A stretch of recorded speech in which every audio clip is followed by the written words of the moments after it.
walisaliwa kuwa wakuwe viongozi. Hiyo ni lawama ya mwananchi, si lawama ya viongozi.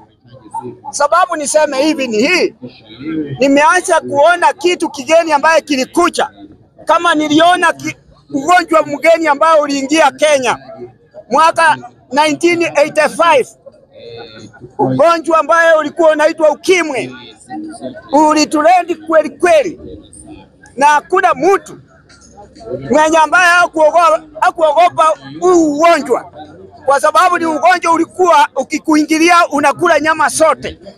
Hiyo ni ugonjwa niliona, na nikakuja nikaona ugonjwa wakati wa corona, ugonjwa wa corona nao pia ukaogopesa, mpaka watu wa Uranzi walitupa pesa, wale walikuwa na pesa mingi.